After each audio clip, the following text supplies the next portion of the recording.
Used to drive in German.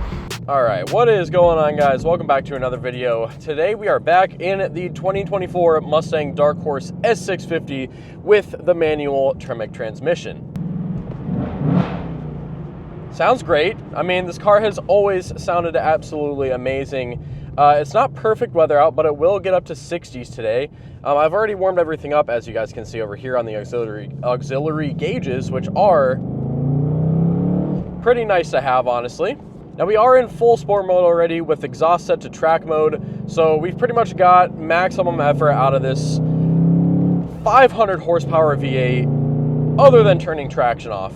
So really this video is just going to be me explaining my in-depth impressions about this car with POV, because I got a new POV camera, which if you guys are new to the channel and have never seen me, or if you guys are returning people and you have not subscribed, definitely drop a like and sub while you are here. Expect a lot of content out of this Darkhorse very, very soon. I want to get this thing to the track this year to really see what this thing is capable of. I've had the car for a year and a half now. It'll be 2 years in, I believe, September, so not too far away. But you guys may have seen one of my last videos where I said that the Darkhorse was a dream car turned disappointment, and now a lot of you guys said that I wasn't being fair to it. I was comparing it to modded cars, and I actually agree with you guys. So in this video, I'm also going to be kind of sharing my thoughts on this car. What could it do better? You know, things that you could do to fix its issues, and then the cost, because the cost is the most important thing for me.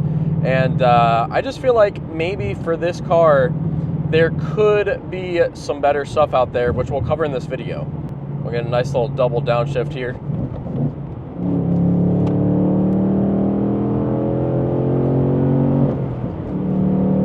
I mean, this car has power. It does have power. Now, I don't have any stabilization on my camera, so hopefully that is going to give the full effect of how this car rides, how it torques, you know, how it torques. I don't know if that's a term, but I mean, the ride quality of this is amazing. Now, I do have auto rev match off, so keep that in mind. This is a manual car, so the rev matching is currently up to me now, which I prefer it that way. I mean, just exit ramp. You guys can tell just how good this thing handles, hopefully.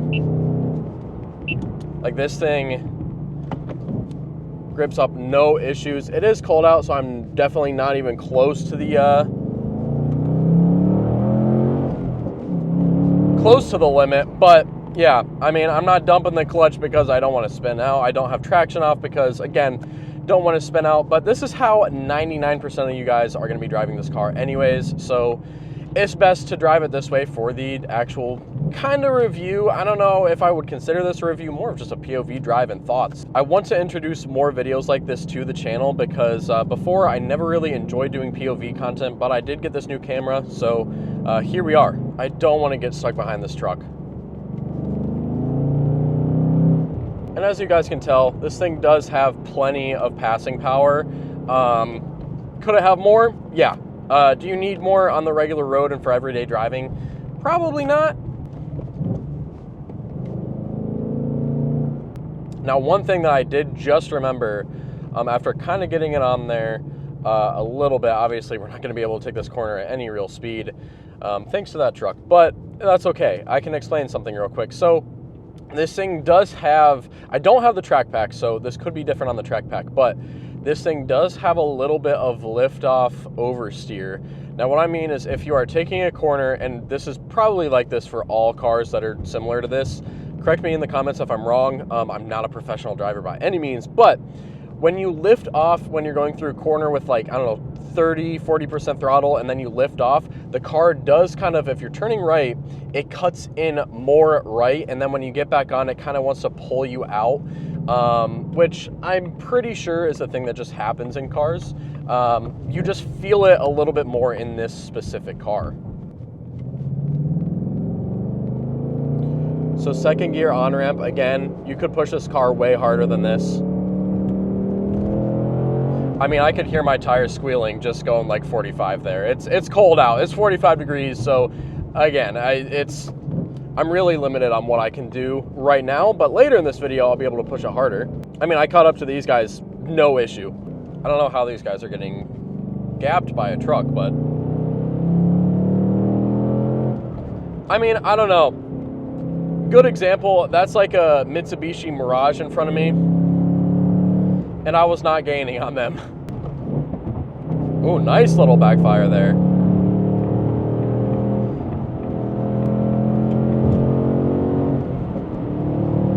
Yeah, this car just doesn't have as much oomph as my other cars, especially with passing power. I will say that, like, that Nissan back there, I would have been way past with way less throttle. But, I mean, I'm ragging on this car. It's not the fastest. If you guys think that this is the fastest car when you get in it, I'm sorry.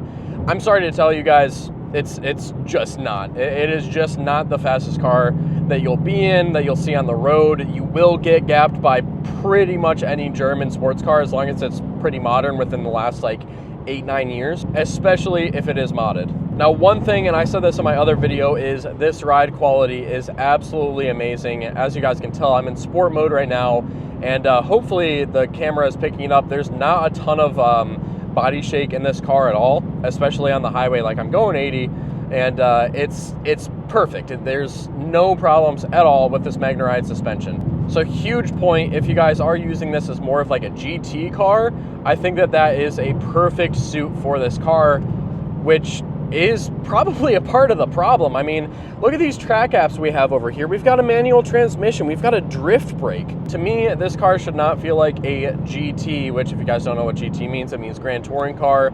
Kind of just that V8 heavier car that has some power, but it's nothing insanely special.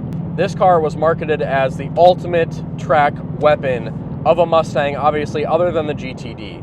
So I feel like it should be a little bit more inspiring to drive, to be honest. Now again, the downshifts are super fun.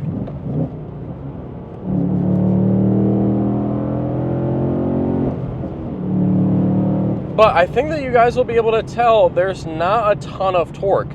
Now, one thing that I am also remembering right now, the brakes, absolutely phenomenal. Amazing, amazing brakes. I also have carbon ceramic brakes on my M4 competition. This thing is plenty good even compared to that. It might honestly even be better. But there's just no torque through the power band. Now you see here where this kind of ramps up until 4,000 and then it's linear. That's to kind of say you gotta be above 4,000 to even have pretty much any fun in this car. Like, I understand that 6th gear is an overdrive gear, so let me go down to 5th. I think 5th might be an overdrive gear in the TR3162, but I'm flooring it right now. I mean, it's not slow. Again, obviously, this car's not slow. It's a 500 horsepower V8. It's not gonna be slow.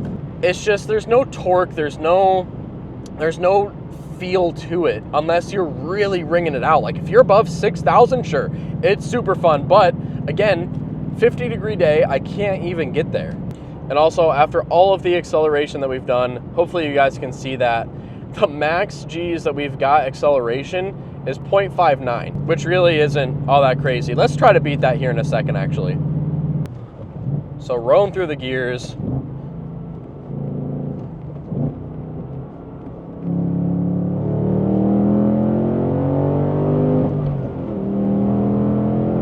Yeah, still 0.59. I mean, it just does not have very much torque, guys. It just doesn't. I mean, again, I'm really trying not to rag on this car. I am just pointing out its flaws. I am sorry if you guys are a huge fan of this car, because obviously I am too.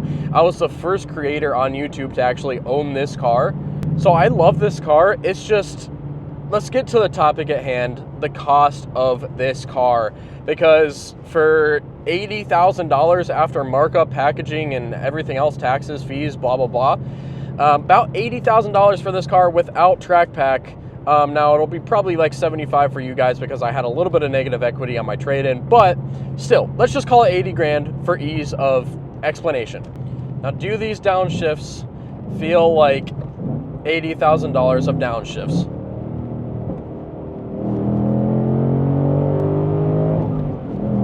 Okay, right there, like right there, you're in the sweet spot. You're in the super good power band. Right there, it's perfect. Honestly, it's pretty fun right there. 80 grand fun? I don't know. It's got some real nice backfires. It's got really nice backfires. I mean, it's great. Let's try 4th here. Does fourth feel peppier? Yeah, definitely. But again, I'm like in the power band pretty well. It definitely has some torque. I wish it had a little more, but $80,000, guys. You guys know, right now, C8s, you can get basically brand new C8s for like 70 grand or less. And if you get one that's like somewhat used, which isn't really fair to compare because I'm comparing new prices for these, but let's just say used price for these even 60 grand, you can still find a C8 Corvette. I've been looking, a C8 Corvette with the Z51 pack, and some pretty nice specs for around that same amount of money, $65,000-ish for where I'm at right now. So if you're deciding between this new and a C8 used, I mean, for the money, I haven't driven a C8 yet, but it's a mid-engine 6.2 liter Corvette.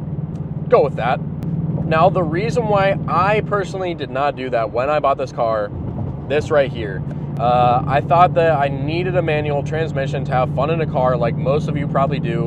And most of you watching this video probably agree with me. You need to have a manual transmission. But one question for you guys before you make your mind up about that. Have you ever driven a dual clutch transmission automatic, a DCT? Because I guarantee you, if you haven't, you want to understand that a DCT pretty much gives you the same feeling of a manual, just with one less pedal. It feels exactly the same driving, and it shifts lightning quick.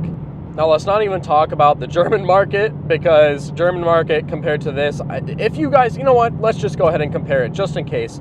I know most of you guys looking at this car are probably into the American market only, but if I can sway you a little bit, I own 5 cars. This was the first car that I owned out of my 5 cars because I thought that American cars were the only good cars.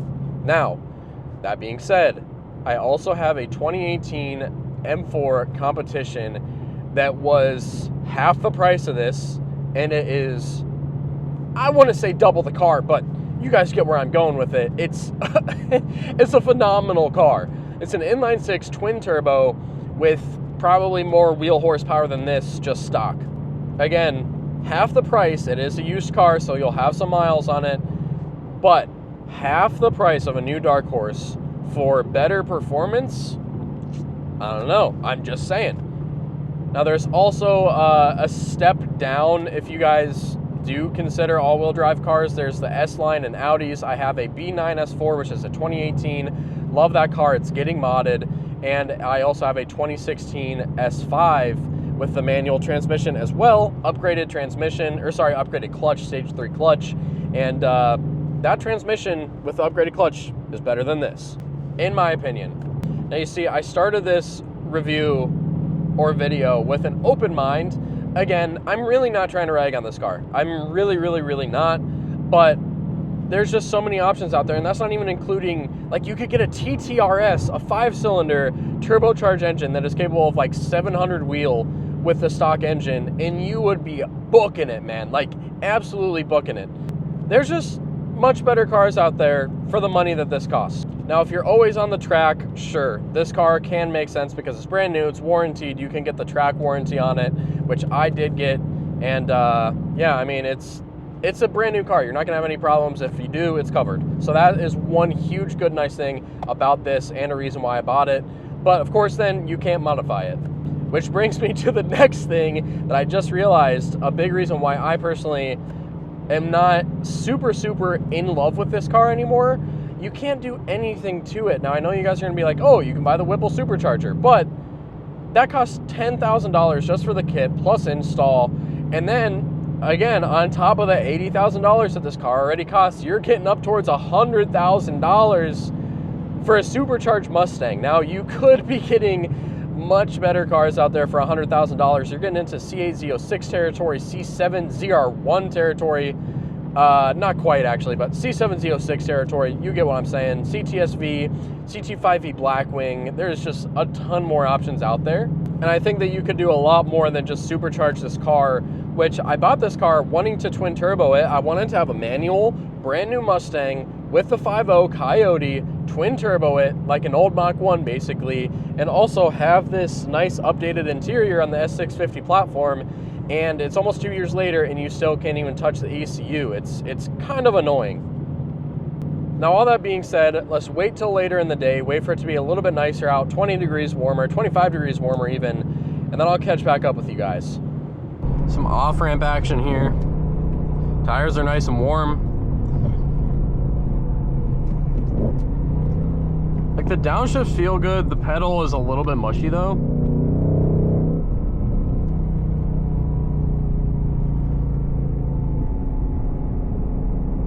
But I mean, it handles this no problem at all. I'm also in regular mode now because I was just chilling driving.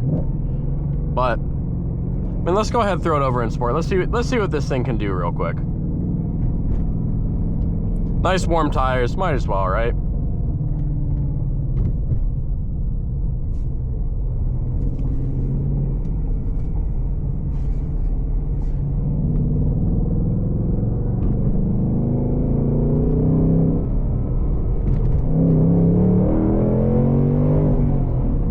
It's got it in second. It definitely has it in second.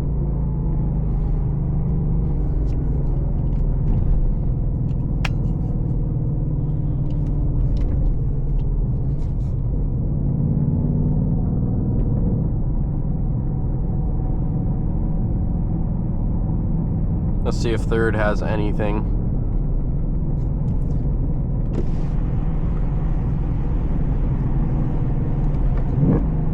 Back to second, actually.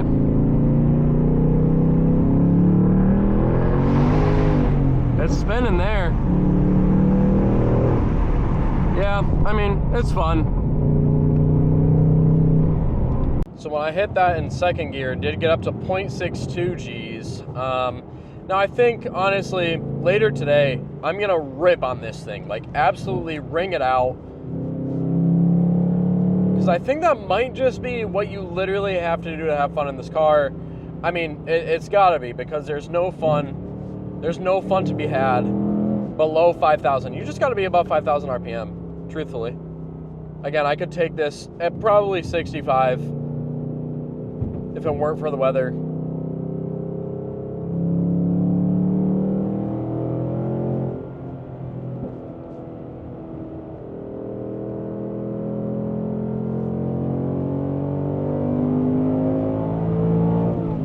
I mean, it sings after 5,000. It absolutely sings after 5,000. Which means that you would just always be in either second or third gear if you're on the road, because fourth gear you're at like 95, 100. I mean, it's just, that's the thing. It's a track car. It is a track car. So, that being said, I mean, take it to the track. We're going to take this thing to the track. If you guys did make it this far, put down in the comments, let her eat, as in let the car eat, which if you don't know what that means either, basically ring it out, you know, take it to redline, and we will do that in the second half of this video. So let's go ahead, get this thing cleaned up for the first time this year, and yeah, see what this thing has. I am also getting better at the manual downshifts. I drove this thing every other time with the rev match on. Oh, nice little backfire there. This car is inspiring, but you have to be driving it like you're on a track for it to be inspiring, which to some people that might be great. To me, somebody who isn't always at the track and has honestly never even been to the track, yeah, it's probably not really the best thing. It does sing after 5,000 though. I will say that, man. It really does. But again, I can't even get, as you guys can tell, the speed limit's 50 here. I can't even get into the power band in second gear, man. Oh, man. I don't know. It's just, I don't know. Could be more fun. I mean, yeah, it's spinning tires. Spins tires in second, that's for sure. Again, still only 0.62 on the G scale, though. Downshifts are always crisp, though, man. They are satisfying downshifts. For sure satisfying downshifts.